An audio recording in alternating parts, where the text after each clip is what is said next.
Hadirin jemaah yang kami muliakan, saat kita sejenak mendekatkan diri kepada Allah Subhanahu wa Ta'ala dan jalan kita berzikirullah, berzikir wajib sama.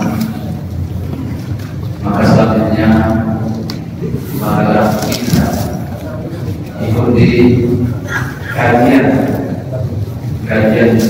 berbanding yang kami pikir cukup penting kita kaji dan kita pelajari. Ini langsung nanti akan disampaikan penulisnya, yaitu Kiai Haji Muhammad Abdullah.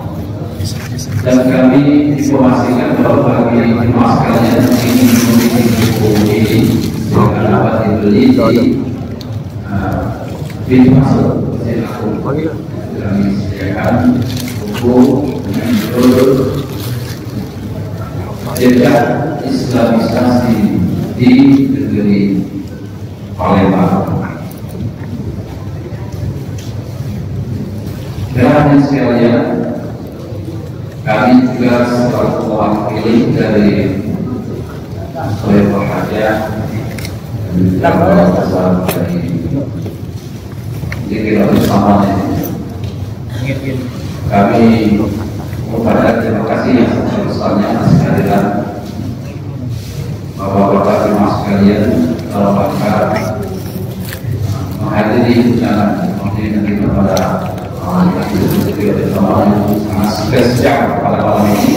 Kita berdiri bersama Bapak Jatman, itu kami mengucapkan terima kasih besarnya. Alhamdulillah, jadi sekarang kita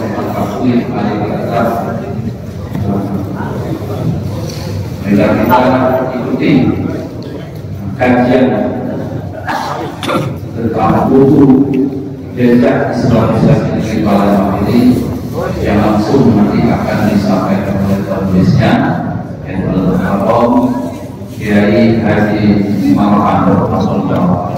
Kepada Kiai kami persilakan.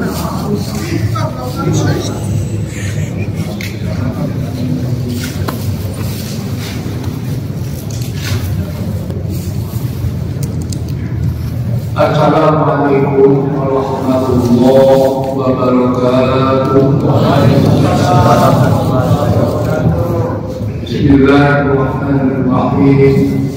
Alhamdulillahirabbil alamin. Wa bihi nasta'inu ala umuri dunya waddin. Wassalatu wassalamu ala asyrofil anbiya'i wal mursalin. Sayyidina wa maulana Muhammadin wa ala alihi wa ashabihi ajma'in. Bapak-bapak yang saya muliakan, yang alhamdulillah pada malam ini bisa bersama-sama di sini untuk katakanlah sebetulnya bertukar pikiran, bertukar pengetahuan mengenai bagaimana Islam itu bisa hadir di negeri Palembang. Islamisasi sebetulnya kata yang agak bergaya barat dari istilah yang bisa kita indonesiakan, yaitu pengislaman. Mengapa di negeri Palembang namanya? Karena yang dimaksudkan di sini bukan hanya dalam ruang lingkup kota Palembang, bukan juga Sumatera Selatan. Sumatera Selatan itu istilahkan, istilah yang dari dulu ada sebetulnya adalah negeri Palembang. Kalau kita kemudian mengenal Kesultanan Palembang, wilayahnya itulah kira-kira yang dimaksud dengan negeri Palembang. Istilah ini tidak pernah kita perkenalkan, sehingga kita tahu sekarang ini Sumsel ya. Kalau Palembang itu kota Palembang, padahal kalau di Jawa kan biasa saja orang menyebut dirinya orang Jawa, orang Sunda, di Banjar orang Banjar. Mestinya ketika kita menyebut orang Palembang, kita pahami dalam konteks Islam sebagai orang yang berada di negeri yang dulunya disebut sebagai negeri Palembang. Ada pertanyaan besar yang ingin jawab sebetulnya. Bagaimana kita ini awalnya bisa menjadi Islam? Dulu kan Sriwijaya adalah kerajaan besar yang beragama Buddha, beralih kemudian menjadi Islam, dan ada kemudian Kesultanan Palembang. Prosesnya seperti apa? Selama ini tidak ada kajian mengenai ini. Inilah yang kemudian kita, khususnya saya, mencoba merintisnya, dan merintisnya itu dalam bahasa Palembang Nogoinggo, tidak baca cepat. Rasa-rasanya itu mulainya itu sekitar 2015. Jadi kalau sekarang keluarnya 2021, berapa tahun itu? Iya, 6 tahun. Karena memang sulit ya. Biasanya untuk mencari patokan Islamisasi awal antara dua kemungkinan. Pertama, ada orang Islam yang datang dari luar yang menetap di tempat kita, dan itu biasanya ditandai dengan adanya makamnya yang menunjukkan siapa dia. Nah, untuk masa yang jauh itu tidak ditemukan di Palembang itu. Kemungkinan lain, ada cerita yang menyangkut kejadian pada masa lalu yang memperkenalkan tokoh lokal, orang, katakanlah dalam kajian kita, orang Palembang yang sudah menjadi Muslim. Untungnya ini ada, karena dimuat di dalam kitab sejarah Melayu, Suratus Salati. Ini yang menyebut itu, dan ternyata namanya kita sudah hafal. Namanya Demak, yang berdiam di Lebar Daun, sehingga kemudian dikenal Demak Lebar Daun. Sekarang jalannya ada, tapi apakah lebar daun di jalan itu? Itu belum, masih misteri. Sebetulnya Demak yang berada di lebar daun ini, wilayah lebar daunnya itu di mana? Nah, kita Palembang ini tidak perlu itu. Baru sekarang mulai bergoyang itu. Ya.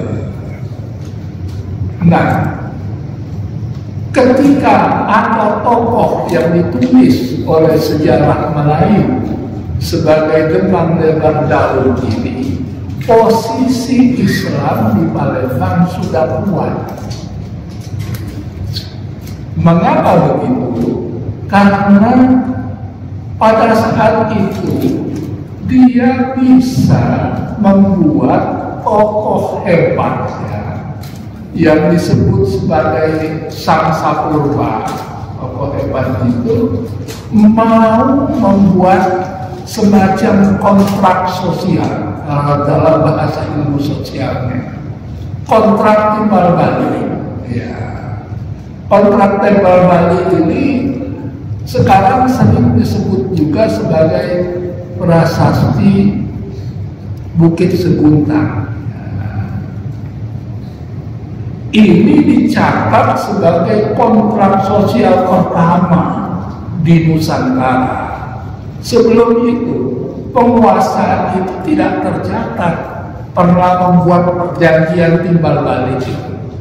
Isi dari perjanjian timbal baliknya itu ditulis dalam sejarah Melayu dalam budaya Islam.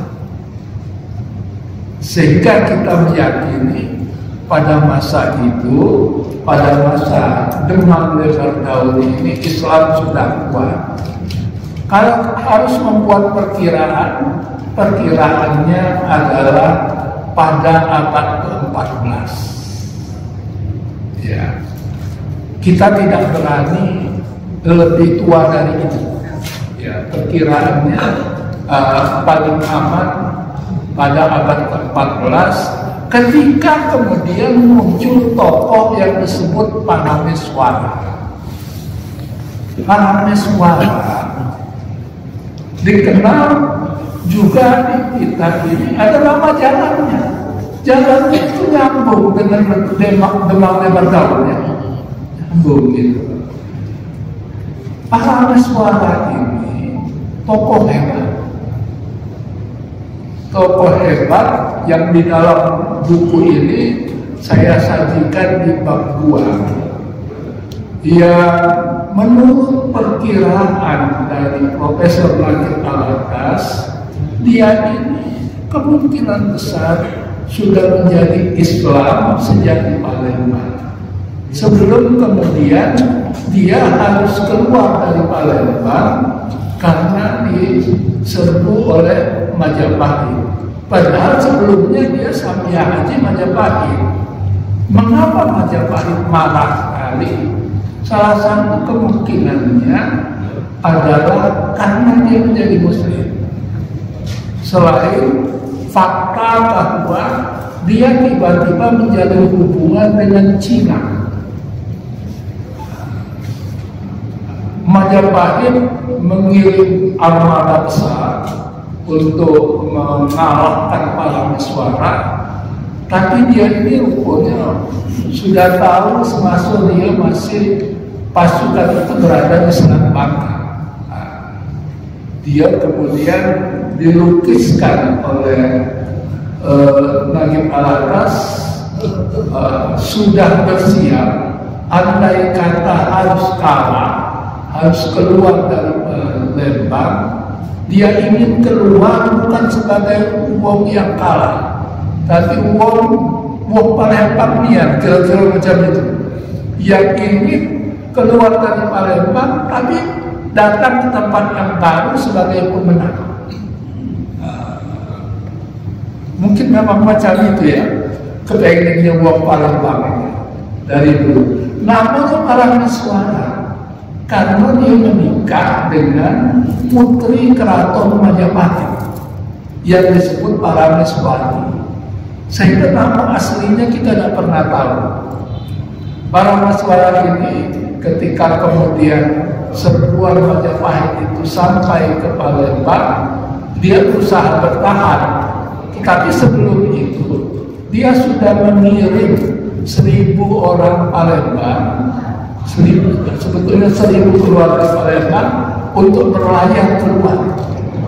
Layar keluar menuju andai kata dia kemudian kalah, dia akan mengikuti orang Palembang yang sudah keluar itu. Maka kemudian terjadilah kenyataan bahwa dia harus keluar dari Palembang, menyusul rombongan cukup besar tadi, dan kemudian dicatat tidak terlalu lama, sekitar setengah tahun sudah sampai di Singapura. Dan ketika sampai di Singapura, baru seminggu dia sudah jadi penguasa Singapura. Nah, ketika di Singapura itu dia dicatat sebagai orang yang sama sekali tidak neko-neko ya. Tetapi ada masalah dengan anak buahnya. Anak buahnya ini baru seminggu di Singapura, tiba-tiba membunuh pemimpin Singapura. Padahal pemimpin Singapura ini adalah menantu dari selir Raja Thailand.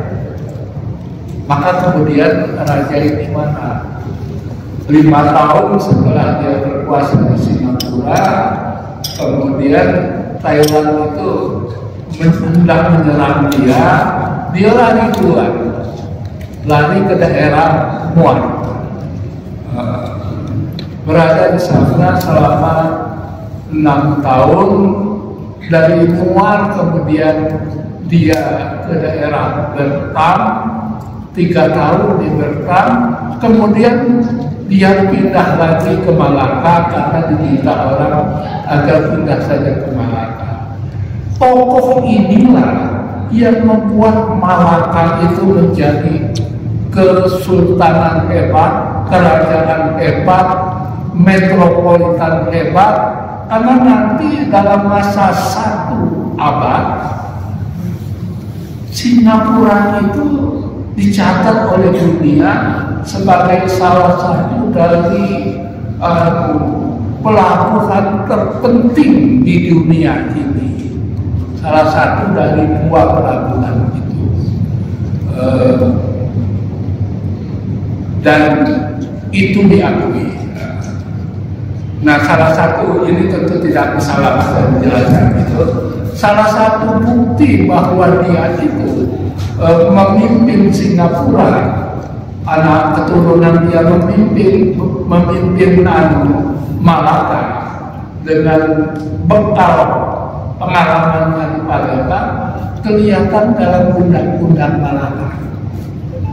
Saya membaca undang-undang Malaka dalam disertasi yang ditulis oleh Profesor Liao Pang yang sudah meninggal, yang mempelajari itu, ternyata undang-undang Malaka itu di dalamnya banyak bahasa Palembang,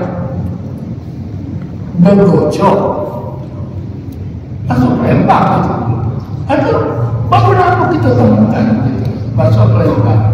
Selama ini itu disebut sebagai bahasa Melayu Malaka. Karena itu saya ingin betulkan di dalam buku ini, harusnya namanya bahasa Melayu Malaka Palembang, karena asalnya Palembang. Di Muar itu, kalau kita ke sana sekarang ini, ada 2 masjid kembar berseberangan. Itu dibangun oleh Sultan Johor keturunan Parameswara. Sisi sebelah sini namanya Tanjung Emas, masjid itu berada di Tanjung Emas. Sisi sebelah lainnya namanya Tanjung Agas. Tanjung Agas itu saya tanyakan pada orang Malaka, Agas ini maksudnya apa? Ya sama dengan Agas kita. Semut nyamuk kecil yang itu. Jadi menarik untuk mempelajari Malaka itu. Itulah potret saya kira yang kalau kita ingin melihat peradaban Palembang pada era itu, karena kita ini kemudian peradaban kita itu tidak kita bisa lihat bekasnya. Karena Palembang lama itu dihancurkan oleh VOC ya. Kita bisa lihat antara lain di apa yang dikonstruksi di Malaka. Itu pada bab yang kedua ya. Bab yang ketiga itu menjelaskan mengenai Aryo Abdillah yang namanya sebenarnya adalah Aryo Damar. Dia ini Adipati Majapahit yang dikirim ke Palembang dalam catatan itu pada tahun 1433 dikirim ke Palembang. Ketika dikirim ke Palembang pada tahun 1440 Palembang itu disinggahi oleh Sunan Ampel, ya, Raden Rahmat, yang dicatat oleh dalam The Preaching of Islam itu sebagai orang yang mengislamkan dia. Ternyata dia datang, Raden Rahmat ini bukan sendirian. Dia datang dengan ayahnya yang bernama Ibrahim As-Samarkandi. Orang Jawa menyebutnya Ibrahim Asmoro, ya. Dan murid ayahnya. Setelah 2 bulan di Palembang, dia berhasil mengislamkan Arya Dhamma. Arya Dhamma itu berhasil diislamkan dan diberi nama baru Arya Abdillah. Kemudian baru terus ke Majapahit. Ketika dia melanjutkan ke Majapahit, anak murid dari Ibrahim Asmoro ini yang ditinggal di Palembang, muridnya itu dicatat sebagai dari hasil studi bernama Salim Husin Hidayatullah. Dia namanya ini kan kelihatan bahwa dia keturunan Rasulullah, kan? Nah, ketika itu dia mengambil menantu Arya Dila ini. Arya Dila yang baru menjadi Islam, diambilnya menantu sehingga kemudian dia bisa membinanya secara baik. Selain itu juga menarik, ada tokoh Palembang yang lain yang keturunan dari Demam Lepernamu Daud yang bernama Sultan Murni, ya. Sultan Murni juga mengambil dia sebagai menantu.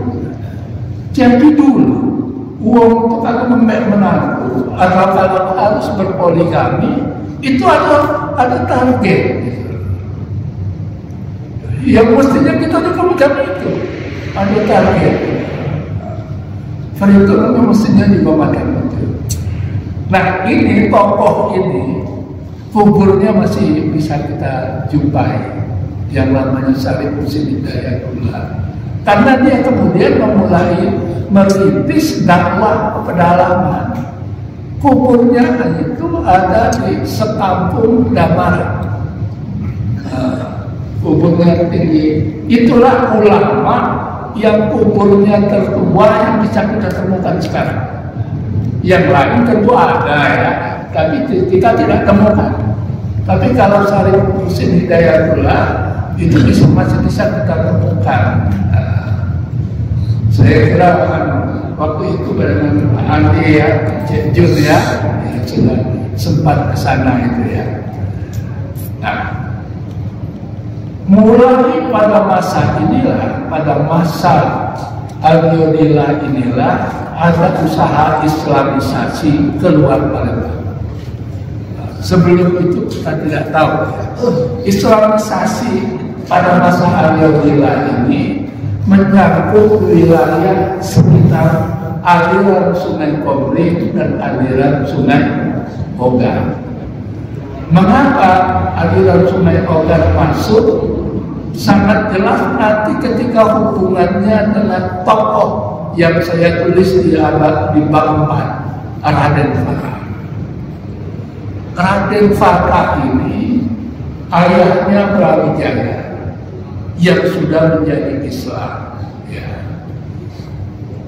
Ibu dari Raden Fatah dicatat bernama Siu Banci karena dia berdarah Cina. Siu Banci ini ayahnya itu seorang kiai, seorang syekh, ya, dan disebut sebagai Syekh Bantong, ya. Tetapi ada spekulasi dan tidak saya tulis di situ. Kemungkinan inilah keturunan Asmatkan dari ibunya. Kalau ayahnya jelas Brawijaya. Ya. Ketika ibunya ini berstatus sebagai senir, bukan permaisuri dari Brawijaya. Ibunya ini cantik sehingga digambarkan dalam waktu sehari bisa berganti wajah 3 kali.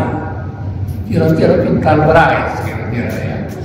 Akibatnya permaisuri ini cemburu ketika dia sedang hamil. Akhirnya Brawijaya ini terpaksa melepas dia, dan kebetulan pada waktu itu Aryodhila ini sedang berada di Majapahit gitu. Karena itu dia serahkan istrinya ini kepada Aryodhila untuk dijaga. Nanti kalau dia sudah melahirkan, mau dikawini silakan. Diserahkan dengan satu kapal ya, dengan para pengawal, dengan ibunya, dibawa ke Palembang oleh Aryodhila. Karena Aryodhila ini sudah menjadi orang yang taat. Waktu itu sekitar 15 tahun dia sudah menjadi muslim. Tidak ditaruh di istana. Dia dicatat lahir di daerah Pulau Seribu. Pulau Seribu yang ada di Kertapati itu ya. Wilayah Kertapati itu. Ya. Jadi itu wilayah penting dalam sejarah Islamisasi Palembang. Karena tempat kelahiran Raden Fatah. Setelah lahir Raden Fatah ini, baru kemudian ibunya dikawini oleh Aryodhila. Raden Fatah kemudian punya adik ya, yang disebut Raden Husein ya, adik laki-laki dari perkawinan Aryodhila dengan ibunya Syubanci ini. Dan mereka ini dididik oleh para ulama. Ada tadi Syarif Sinjidera, kemudian ada ibunya sendiri, itu kan anak kiai, ibunya itu anak kiai. Kemudian dicatat dalam babat-babat Jawa, banyak ulama besar mampir di Palembang, dan dari para ulama itu kemudian Brawijaya tahu perkembangan anaknya, bahwa anaknya itu menjadi orang yang sangat gemar beragama. Karena itu kalau mungkin kita itu disebut Raden Fatah itu betul, karena dia hasil didikan Palembang.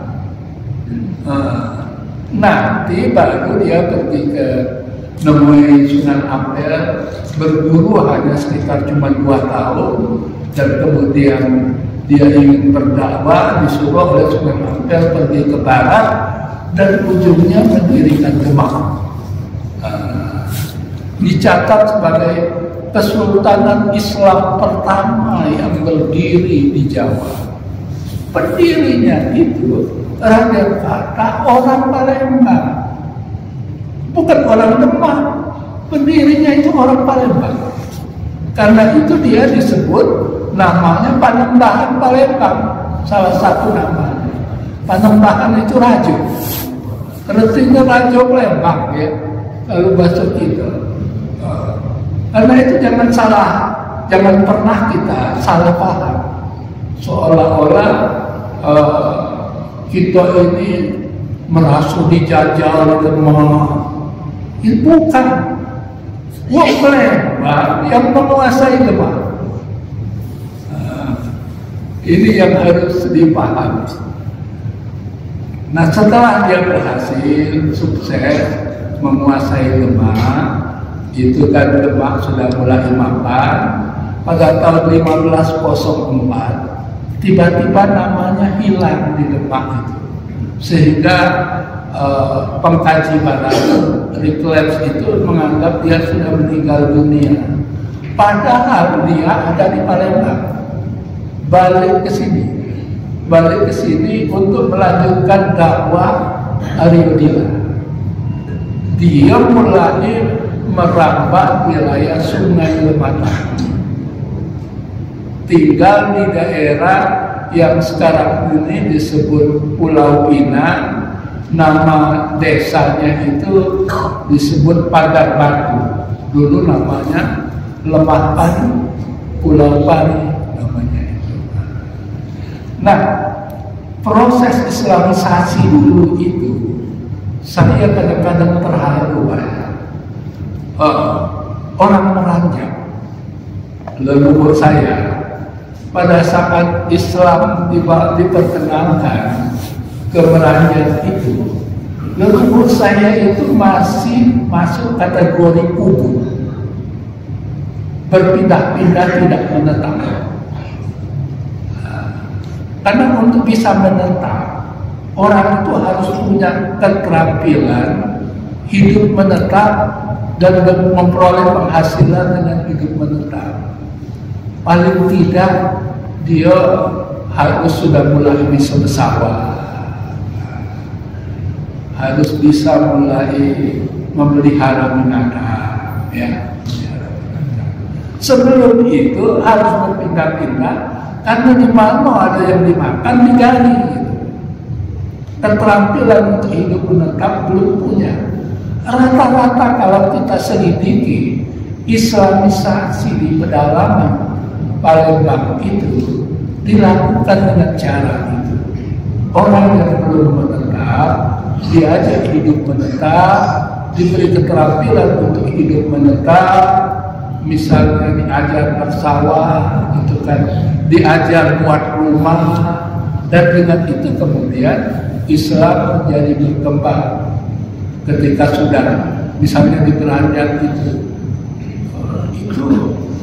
Meranjang yang sekarang ini itu sebetulnya bukan tempat kediaman leluhur kami, berada di seberang sana di daerah Bintang.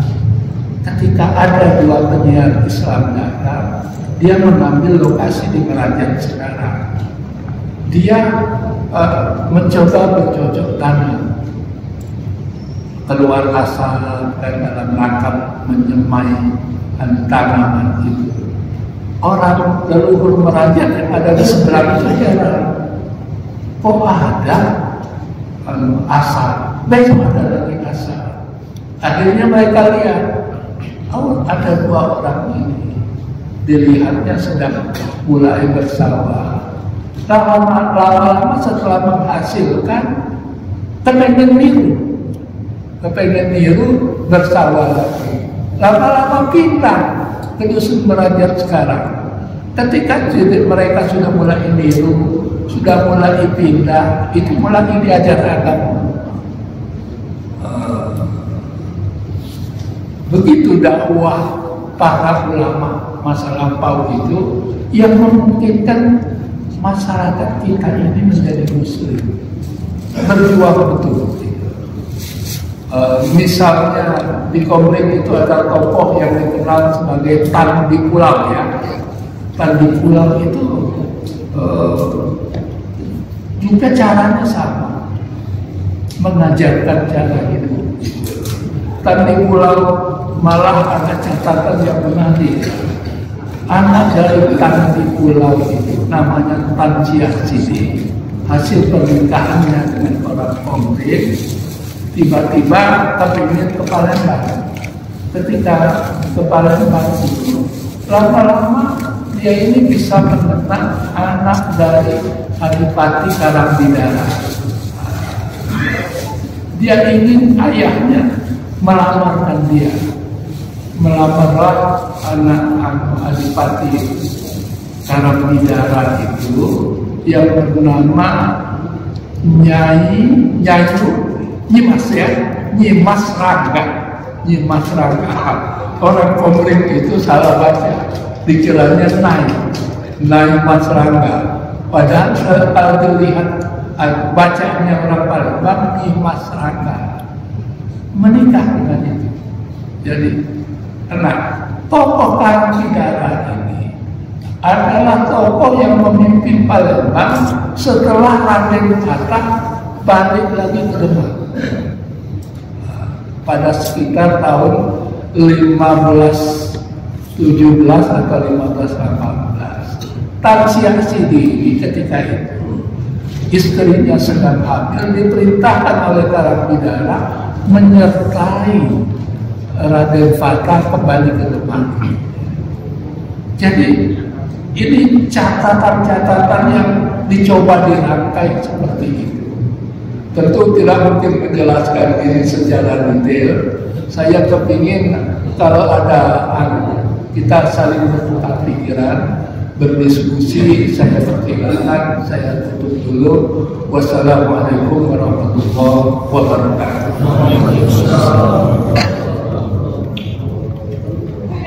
Silakan kalau ada yang Pak Safran. Assalamualaikum warahmatullahi wabarakatuh.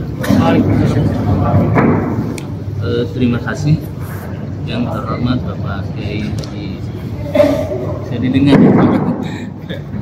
Pak Kiai Malan dan Bapak-bapak Kiai yang lain.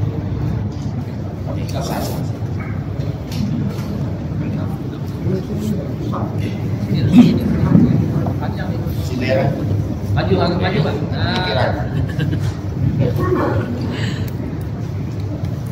Assalamualaikum warahmatullahi wabarakatuh.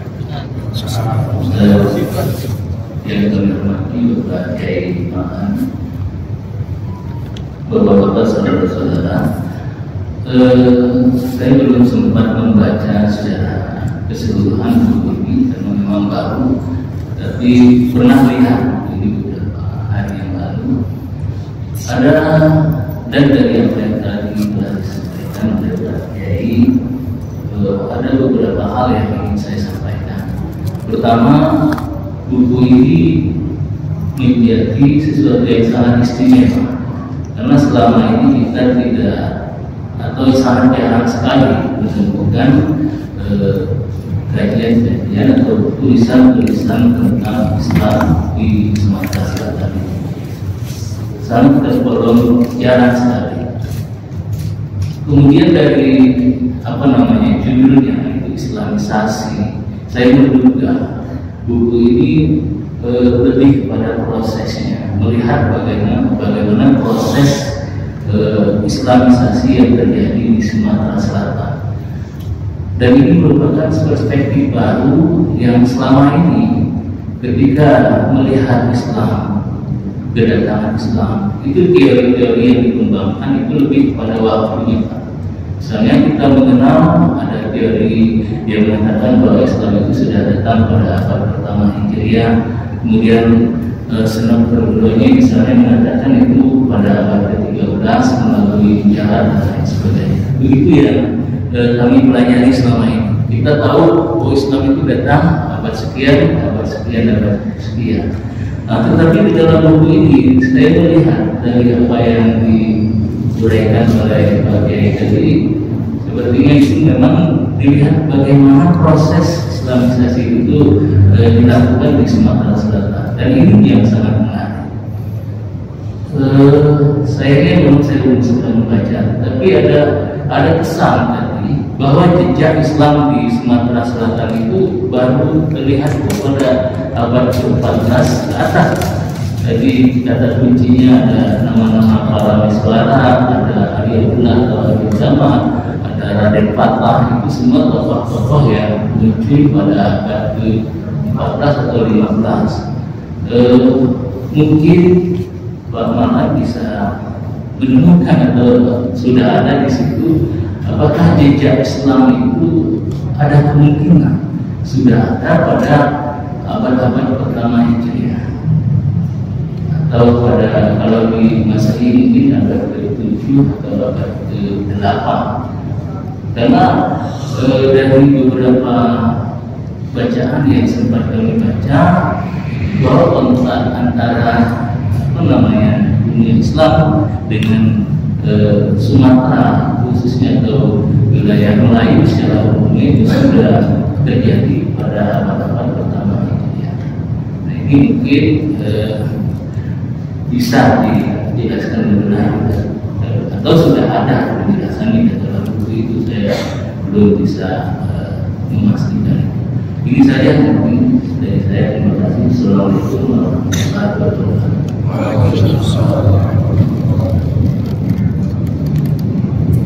Terima kasih Pak Sapran. Beliau ini dosen di Fakultas Syariah UIN Lembaga, Dr. Sapran. Sama yang saya, ya, saya sangat dekat dengan beliau, sehingga yang saya ingat cuma Pak Saprannya saja. Jadi perkiraan seperti itu selalu kita baca, tetapi sebetulnya para sejarawan melihat itu masih seperti dugaan yang rasanya tidak mungkin kita memperoleh nama yang konkret, tokoh yang konkret yang sudah hadir di wilayah Palembang, misalnya makamnya ada, gitu. Tidak kita temukan. Bahwa orang Islam sudah ada yang datang ke Palembang pada masa sebelumnya, itu selalu mungkin. Tapi kapalnya lebih sebagai datang, sebagai pedagang. Karena pengalaman Sriwijaya yang hebat dalam perdagangan pasti memancing orang-orang Muslim yang saudagar dalam bahasa akademiknya untuk mampir ke sini. Dan ada catatan misalnya Sriwijaya itu mengirim utusan ke Cina orang-orang Muslim, tetapi itu tidak menunjukkan bukti bahwa dia sudah hidup menetap di sini dan sudah ada orang Islam yang di sini yang menganut agama Islam. Karena itu terlalu spekulatif untuk itu. Sebetulnya juga ada pernyataan dari Profesor Mujibur Rahman yang memberi kata pengantar pada buku ini. Kadang-kadang kita itu seperti kepingin mencari kepuasan, makin awal makin hebat itu. Makin awal datang makin hebat. Iya, kepuasan yang sebetulnya, iya, kepuasan jenis apa sebetulnya kategori ini? Kalau Islam datang lebih awal, kita merasa lebih hebat. Nah, saya tidak ingin tetap seperti itu. Saya ingin mengikuti aliran para pengkaji itu, para sejarawan itu. Karena saya ini bukan sejarawan, cuma peminat sejarah. Karena itu kemudian sebelum buku ini diterbitkan, saya minta dibaca. Pertama Profesor Abdul Ala, yang kedua Profesor Muhammad Badrul Rahman. Orang ini kan tokoh-tokoh besar. Kelihatannya mereka menerima rekonstruksi ini. Ya. Malah Profesor Muhammad Badrul Rahman itu di dalam catatan di belakangnya itu mengatakan membaca Palembang akan membantu kita memahami Indonesia. Membaca Islam di Palembang seperti itu posisinya. Karena kalau kita lihat Palembang itu penting, Malaka menjadi hebat karena orang Palembang, orang Islam. Orang Malaka itu menganggap Palembang itu lebih mulia. Kemudian Demak itu jelas Raden Patah itu menyebutnya dirinya penembak Palembang. Nah, ketika dia kesini memang orang Palembang menyebut dia Prabu ya. Sehingga ketika kemudian dia lewat di daerah menuju ke daerah Kematang itu, lewat di Prabu Muli, mungkin berhenti jadi Prabu Muli, ada Prabu Menang gitu kan, karena dia memang posisinya sudah menjadi raja. Saya kira itu posisi yang saya ambil. Walaupun kemudian seperti Ibu Retno itu mengatakan ketika membicarakan para suara, dia kemudian berganti nama menjadi Iskandar Shah. Muhammad Iskandar Shah, Menggar Iskandar Shah. Jangan-jangan legenda segentar alam kita itu maksudnya itu. Maksudnya Iskandar Shah ini gitu. Cuman kan karena ingin digambarkan sebagai tokoh dengan keistimewaan tertentu, jadilah segentar alam. Jadi banyak pertanyaan yang harusnya bisa kita kaji lagi. Jadi saya tidak berharap buku ini sebagai kajian yang sudah selesai. Saya misalnya tidak menemukan sampai dengan masa abad ke-16 itu proses Islamisasi di wilayah lain selain jalur sungai itu, Sungai Musi, Sungai Ogan, Sungai Komplek, dan Sungai Lembaga. Daerah lainnya tidak berhasil saya temukan informasinya. Dan sepanjang yang saya berhasil lacak, memang kelihatannya Islamisasinya lebih belakang. Saya kira itu Pak Sapran ya. Pak Sapran saya kira bisa melengkapi nanti. Silakan kalau ada pertanyaan. Ya. Ini biar. Assalamualaikum warahmatullahi wabarakatuh. Nama saya Samsul Hidayat dari penjelasan Bapak tadi. Maaf, sebelumnya saya juga belum percaya buku ini secara politik, tapi dari penjelasan Bapak tadi ada yang belum terbuka mungkin atau tidak terbuka. Kata kunci keamanan tadi di open, buku tak open sepanjang masa yang ada perbaikan. Pertanyaan saya begini Pak, apakah Islamisasi di Palembang itu sudah pada tahap Islamisasi dulu pendekatannya atau mazhab dulu? Karena mazhab yang Bapak bilang tadi itu belum kekuat sebenarnya. Jadi mereka ini pendekatan ekonomi dengan sosialita keterampilan, berarti orangnya harus Islam dulu, bukan harus secara mazhab dulu. Karena seperti yang saya ketahui Aceh itu kan kalau tidak salah itu Syiah dulu yang masukkan di mazhab Syiah. Saya Pak, terus sederhana, Islam di Palembang ini itu mazhabnya apa? Saya ya, baik, terima kasih. Ya. Sepanjang yang datanya bisa kita dapatkan, sangat jelas ketika menyangkut kahas yang menceritakan penyiar Islam di Muara Enim. Ya. Waktu dulu kan disebut Muara Enim ya. Syekh Jalaluddin.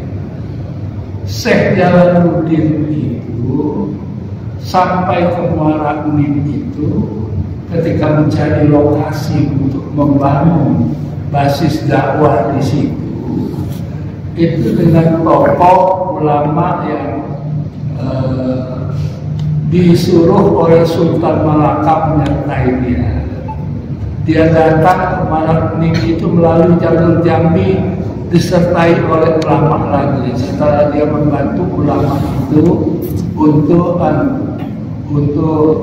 mengislamkan penguasa Jambi pada waktu itu. Setelah jalan, sebelum sampai Muara Enim, datang dari jalur itu, dia bertemu dengan Raden Fatah. Teladan Panha meminta dia agar ulama yang menyertai dia, yang namanya Ja'far Shadiq, maksudnya Ja'far Shadiq, Sunan Kudus, untuk menyertai dia juga, menyertai Syekh Jalaluddin ini. Jadi ada 4 orang. Ketika ketemu lokasi ini yang dimana tepat, masing-masing mencari 10 orang murid, dan kemudian berbasis 40 orang murid ini dibangun 40 rumah gitu ya, cikal bakal Mu'min, dididik keislaman di situ, dan pendidikan keislamannya itu menjadi lengkap. Mengapa dia memilih jumlah 40? Karena dalam mazhab Syafi'i untuk bisa melaksanakan sholat Jumat harus 40 orang penduduk yang tetap. Jadi dari situ saya memperkirakan sejak awal pada periode-periode itu Islam di Palembang itu memang Islam Sunni, dan berbasis mazhab Syafi'i. Karena itu tidak mengherankan kalau kemudian Islam di Palembang sampai belakangan juga begitu. Kalau kemudian ada pengaruh lain yang masuk sangat belakangan. Ketika misalnya pada masa 1920-an ya, itu kan masih penuhnya Islam itu kan di kota Palembang bahkan berwarna Islam Ahlus Sunnah wal Jamaah itu. Saya kira itu yang terjadi itu Pak ya. Jadi pengalaman Aceh kayak sepertinya tidak terjadi di Palembang. Ya. Silakan kalau ada pendapat lain gitu.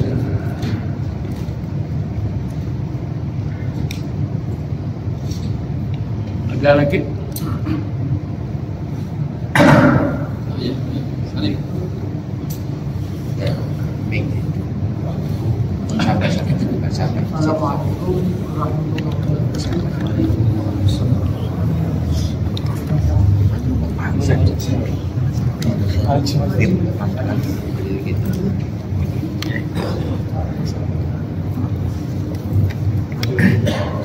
Assalamualaikum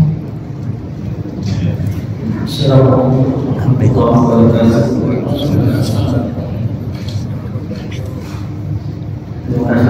Ini langsung ya, boleh tak keluar dari membahas, tapi tentang masalah kan ini kan natif sama Ustaz. Oke. Coba dengar dulu. Iya. Jadi yang kami agak ini kurang paham itu sebagai ngapuratif saman ini tidak dipakai oleh habaib. Tidak pernah terdengar habaib ini natif saman ada. Itu apa karena sebabnya silsilahnya Mangkok Palembang, jadi tidak dipakai kira-kira itu pakai penyebab mengapa? Kalau ada sejarahnya, ada tak sejarahnya? Kedua juga, yang pertanyaan kedua, kami pernah baca juga di sejarah, katanya Islam Palembang ini lebih tua daripada Islam di Jawa. Islam di Palembang ini lebih tua dari Islam yang ada di Jawa sana. Karena wali-wali itu dari Wali Songo itu mampir dulu ke Palembang, baru nyebarkan Islam ke Jawa sana. Kalau kita di dekat Masjid Sunan Ampel itu, itu kampung itu yang Ampel ke Jeron 1 ke Jeron 2 itu hampir sama dengan di suasana di Masjid Sungai Lumpur sebelah Sulu. Nah, mungkin ada kaitannya di situ sebagai. Itu jadi 2 pertanyaan itu. Terima kasih. Saya kira menyangkut relatif saman itu ya, atau samannya itu silsilahnya menunjukkan bahwa kelompok Sayyid juga mengamalkan itu. Jadi kalau tidak pasti tidak masuk dalam silsilahnya. Tadi yang dibacakan Kiai Anis Sarifuddin kan menunjukkan itu. Kalau sekarang ini misalnya ternyata para habaib sekarang tidak mengamalkan Thariqah Samaniyah lagi, itu perkembangan belakangan. Sama juga kan, sekarang ini cukup banyak dan hampir lebih banyak lagi yang mengamalkan thariqah Qadiriyah Naqsabandiyah ya. Itu perkembangan belakangan. Tapi kalau pada masalah Palembang itu memang sangat diwarnai oleh thariqah Samaniyah berkat tokoh yang bernama Syekh Abdul Somad Al-Albani ini gitu ya. Mengenai apakah Islam di Palembang bisa digeneralisir lebih dulu daripada Islam di Jawa, saya kira cerita yang menyangkut itu tadi, menyangkut pengislaman Arya-Wila itu memang menunjukkan ini lebih awal. Tetapi apakah di luar tokoh yang Raden Rahmat Sunan Ampel itu tidak ada yang sebelumnya sampai ke Jawa? Saya kira juga kita tidak bisa mengklaimnya begitu. Jadi saya kira ada benarnya pada kasus yang menyangkut Arya-Wila. Dia menjadi Islam ketika Sunan Ampel dan ayahnya Ibrahim Asmoro mampir di Palembang dulu, baru sesudah itu pergi ke Majapahit untuk kasus itu. Tapi kita juga dapat banyak informasi. Sudah ada yang sebelumnya langsung juga ke wilayah Majapahit. Yang penting kita berusaha menampilkan informasi kesejarahan yang didukung oleh bukti-bukti, itu yang paling penting. Dan betul seperti yang dikatakan oleh Pak Sapran tadi, proses pengislamannya itu seperti apa sehingga orang Palembang itu bisa menjadi Muslim. Andai kata tokoh-tokoh yang datang ke Palembang itu hanya mau di kota saja, tidak mau ke pedesaan, berarti kan pedesaan Meraja seperti tempat saya, pedesaan konflik itu akan lebih lama lagi ke Islam. Karena mau masuk ke situ, menikah dengan orang raja, menikah dengan orang konflik, mengakibatkan kemudian Islam berkembang lebih merata, sehingga pada masa Karangpidana dicatat dalam manuskrip yang dibaca oleh pengkaji Belanda itu, Fayder itu sudah ada seratusan katanya, seratusan desa di wilayah sungai-sungai ini yang kemudian mendapat pengaruh dari Islam, dan nanti desa-desa itu mulai diatur penataannya sehingga kemudian menjadi basis bagi munculnya Kesultanan Palembang berbasis wilayah yang sudah diislamkan oleh para penyiar Islam pada periode awal. Jadi Sahabat dulu mengislamkan itu tidak mudah, dan pasti semangat para ulama itu yang tampil itu pada semangat yang hebat. Karena itu saya setuju bahwa para ulama itu, para ulama sufi, pengamal tarekat, sebab hanya orang sufi yang mau pergi misalnya ke sekampung gitu ya, seperti itu. Kalau orang yang bukan kecenderungannya sufistik, ada yang di kota Palembang, dan inilah yang terjadi itu, bahwa kemudian saya catatkan juga di situ ada ulama Palembang setelah dari Demak dia punya pengaruh ke wilayah lain, misalnya ketika Mataram Islam sudah ada di Jogja, mereka dicatat di sana ada Datuk Palembang. Datuk Palembang itu pasang posisi makamnya di tempat tertinggi sejajar dengan leluhur Sultan Mataram. Itu berarti kan sudah ada ulama produk pendidikan Palembang yang berpengaruh ke Jawa. Ini yang harus kita lihat betul dan pengkajian yang terus kita lakukan. Kira-kira begitu Pak ya. Ya, saya selalu terkejut ketika melihat gambar ini Pak. Ini kan mimbar Palembang. Ya, mimbar Palembang yang ada di Masjid Gede Mataram di Kota Gede. Ia dihadiahkan oleh penguasa Palembang kepada Sultan Agung. Ini mutu mimbarnya ini luar biasa. Ukirannya sangat bagus, mimbarnya besar, dan karena orang Jogja telaten memelihara peninggalan-peninggalan lama, ini dipelihara dan tetap ditempatkan di masjid itu. Di sampingnya ditaruh mimbar yang lebih kecil yang digunakan sehari-hari. Jadi kalau ingin tahu mimbar tertua buatan Palembang, perginya ke Jogja. Atau kalau kita kebetulan ke Jogja, jangan lupa pergi melihat Masjid Gede Mataram di Kota Gede. Karena masjid ini menyimpan peninggalan Palembang.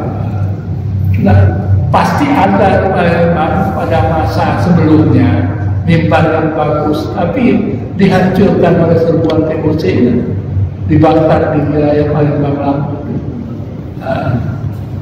Jadi inilah yang terjadi itu, Pak ya. Kira-kira seperti itu. Jejak Palembang itu menarik untuk dikaji terus ya. Jangan kita biarkan pengetahuan kita menyangkut Islam di negeri Palembang sebatas ini saja. Mari kita bekerja bersama. Silakan kalau ada pertanyaan.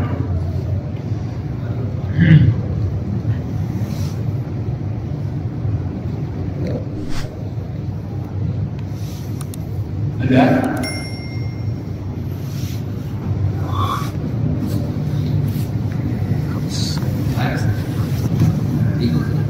Ya, kalau sudah tidak ada, saya kira saya bisa mengakhiri penjelasan saya dan saya kembalikan lagi kepada Kiai Andi Sarifuddin.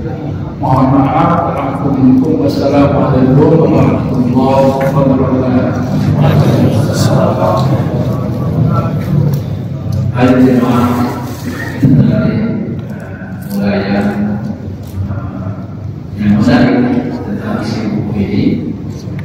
Oleh karena itu, mungkin jemaah untuk lebih mengetahui lebih dalam tentang Islamisasi di Palembang ini, silakan dapat mendapatkan buku, membeli buku di akan disediakan oleh panitia di pintu masuk.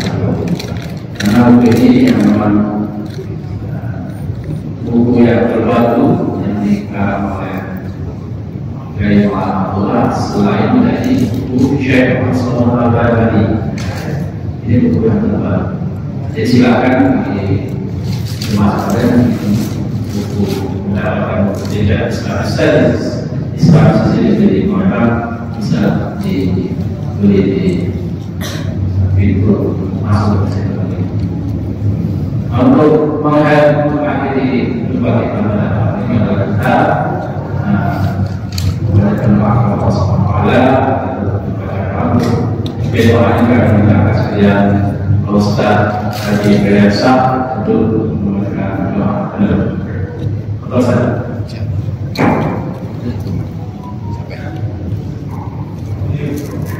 Sallallahu alaihi wasallam.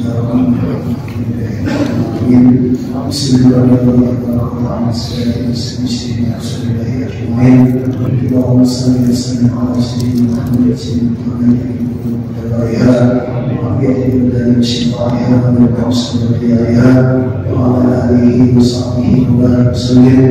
اللهم اجعل جمعنا هذا جمعا مرحوما وتفرقنا من بعده تفرقا معصوما ولا تجعل بنا ولا معنا سبيا ولا ضرورا برحمتك يا ارحم الراحمين.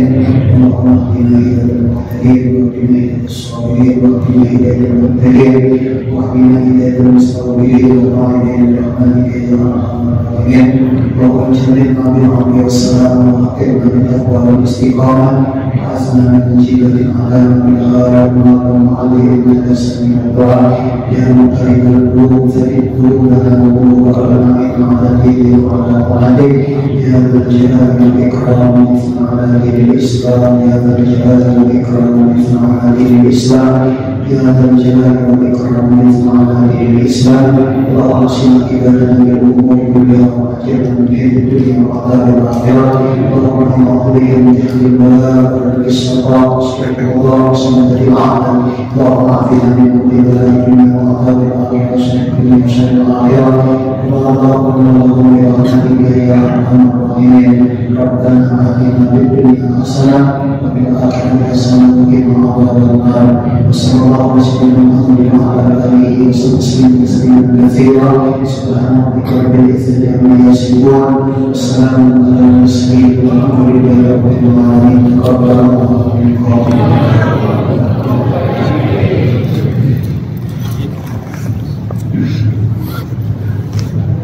Dengan doanya kepada Allah setelah acara zikir oleh selamat kita ini sekaligus bedah buku islamisasi jejak islamisasi di Palembang pada malam hari. Dan kami mewakili dari Yayasan Cimahi Palembang, kemudian juga Jatna Kota Palembang dan Zikir Selamat ini mengucapkan terima kasih yang sebesar-besarnya atas kehadiran saudara jemaah sekalian dalam rangka pertemuan kita dan pada waktu kami mengaturkan kami akhiri wallahu muwaffiq. Wassalamualaikum warahmatullahi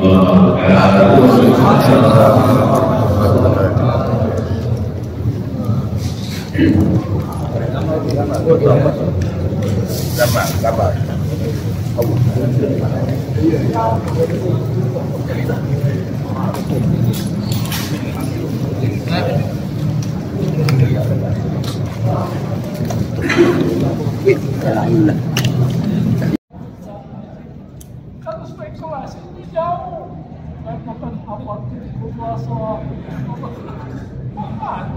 nak mempertahankan uang itu sampai apa kenapa? Aku di Bali di situ, Bali di data kita kayak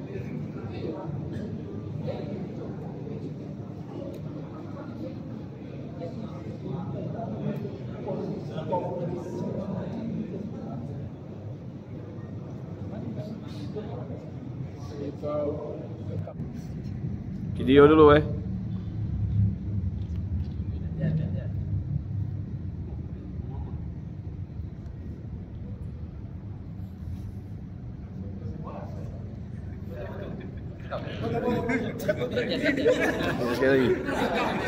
Video punya cek channel